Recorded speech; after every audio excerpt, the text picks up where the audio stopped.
प्रिय विद्यार्थियों, कल हमने बात की थी बोर्ड द्वारा जो भी सिलेबस काटा गया है उसके बारे में, और साथ में पाठ शुरू किया था, लेखक परिचय किया था शेखर जोशी जी का। उसके साथ ही हमने 3-4 पेज जो है वो पाठ के भी पढ़े थे, और हम आ गए थे यहाँ।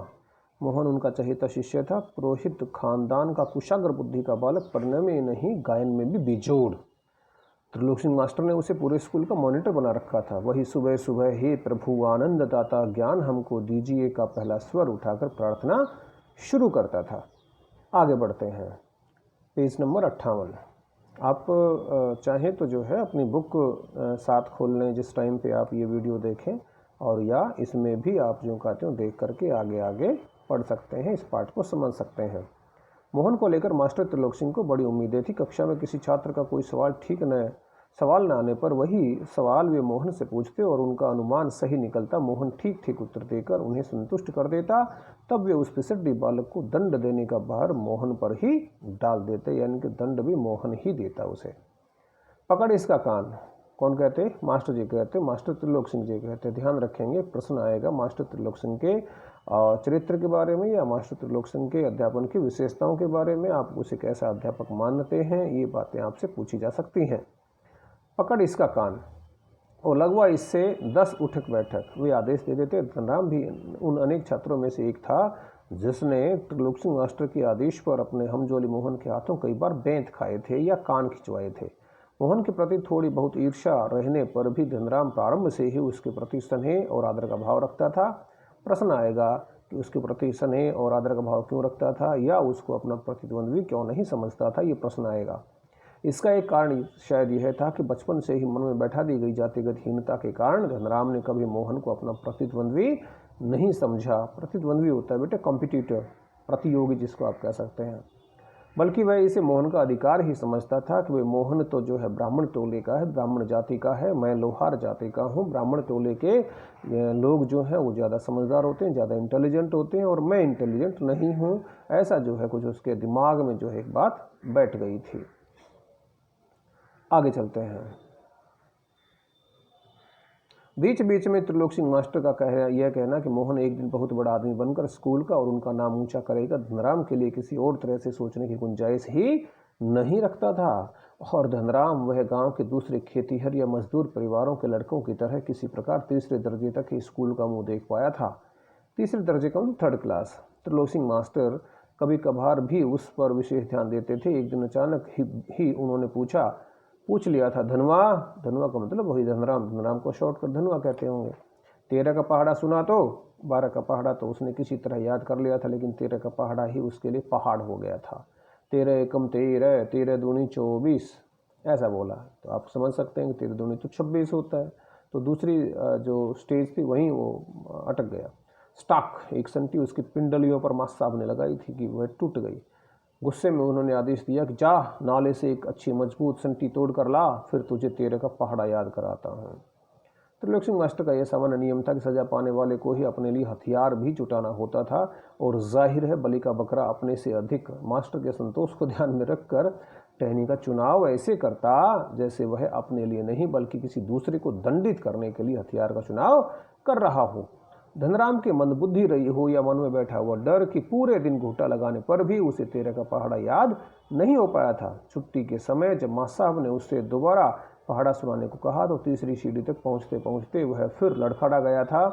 लेकिन इस बार मास्टर त्रिलोक सिंह ने उसके लाए हुए बेंत का उपयोग करने की बजाय जबान की चाबुक चला दी। प्रश्न आएगा बेटा यहाँ से, जबान की क्या चाबुक चलाई?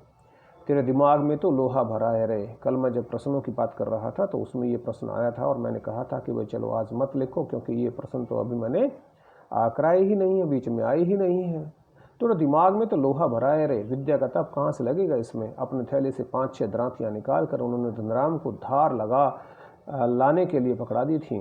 किताबों की विद्या का ताप लगाने की सामर्थ्य धनराम के पिता की नहीं थी। धनराम हाथ पैर चलाने लायक हुआ ही था कि बाप ने उसे धोखने फूंकने या सान लगाने के काम में उलझाना शुरू कर दिया था, और फिर धीरे धीरे हथौड़े से लेकर घन चलाने की विद्या सिखाने लगा। फर्क इतना ही था कि जहां मास्टर त्रिलोक सिंह उसे अपने पसंद के बैंत चुनने की छूट देते थे, वहां गंगाराम इसका चुनाव स्वयं करते थे। जरा सी गलती होने पर छड़ बेंत हत्था जो भी हाथ लगता था उसी से वो उनको प्रसाद दे देते थे। ज़रा शब्द आप याद रखेंगे बेटा, ये जो ज के नीचे बिंदी होती है, ये वाली जो जिसको संघर्ष चिन्ह कहते हैं, नुक्ता कहते हैं, इसका अर्थ होता है थोड़ा, और जो बिना बिंदी का जरा होता है उसका अर्थ होता है बुढ़ापा। बेंत हाथ जो भी उसे प्रसाद दे देते थे। एक दिन गंगाराम अचानक चल बसे तो धनराम ने सहज भाव से उनकी विरासत संभाल ली। ध्यान रखेंगे, गंगाराम नाम है धनराम के पिता का और वंशीधर नाम है मोहन के पिता का। ये बात आप ध्यान रखेंगे, एक एक नंबर के प्रश्नों में इस प्रकार के प्रश्न आते हैं।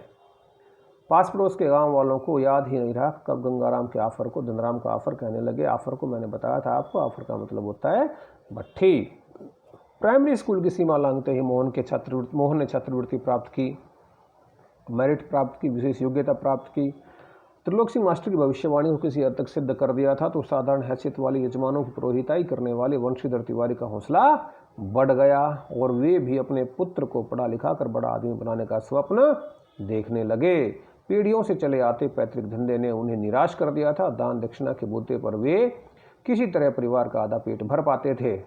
मोहन पढ़ लिख कर वंश का दारिद्र्य मिटा दे, ये शब्द देख लीजिए बेटे, विशेष ध्यान से देख लीजिए। आपने नहीं देखा होगा, ये मैं पूरे विश्वास के साथ कह सकता हूँ, ये शब्द आपने नहीं देखा होगा और न ही जो है आपको मेरे जैसे किसी शिक्षक ने आपको इस शब्द के बारे में बताया होगा। ये दारिद्र्य शब्द है, ये दरिद्र से बना है।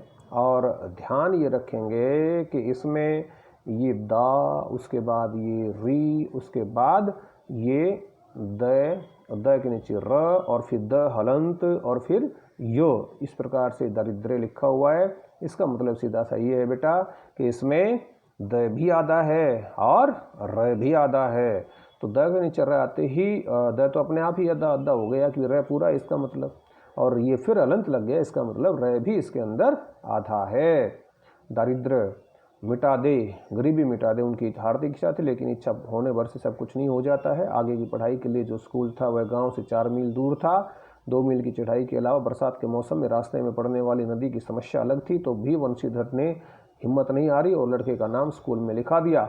बालक मोहन लंबा रास्ता तय कर स्कूल जाता और छुट्टी के बाद थका मांदा घर लौटता तो पिता पुराणों की कथाओं से विद्या व्यसनी बालकों का उदाहरण देकर, विद्या व्यसनी का मतलब होता है जो विद्या को व्यसन समझते हैं, जो पढ़ाई करने के लिए बहुत अधिक मेहनत करते हैं, ऐसे बच्चों को या ऐसे बालकों को विद्या व्यसनी बालक कहा जाता है। उनको एग्जाम्पल देता है, देखो वो कितना होशियार था, वो कितनी मेहनत करता था, उसे उत्साहित करने की कोशिश करते रहते हैं। वर्षा के दिनों में नदी पार करने की कठिनाई को देखते हुए वंशीधर ने नदी पार के गांव में एक यजमान के घर पर मोहन का डेरा तय कर दिया था। घर के अन्य बच्चों की तरह मोहन खा पी कर स्कूल जाता, छुट्टियों में नदी उतार होने पर गांव लौट आता। स्वयं संयोग की बात, एक बार छुट्टी के पहले दिन जब नदी का पानी उतार पर ही था तो मोहन कुछ घसियारों के साथ, घास काटने वालों के साथ नदी पार कर घर आ रहा था तो पहाड़ी के दूसरी ओर भारी वर्षा होने के कारण अचानक नदी का पानी बढ़ गया। पहले नदी की धारा में झाड़ झंखड़ और पात पतेल पत्ते वत्ते आने शुरू हुए तो उन अनुभवी घसियारों ने नदी से तेजी से पानी को काट कर आगे बढ़ने की कोशिश की, लेकिन किनारे पहुंचते न पहुंचते मटमैले पानी का रेला,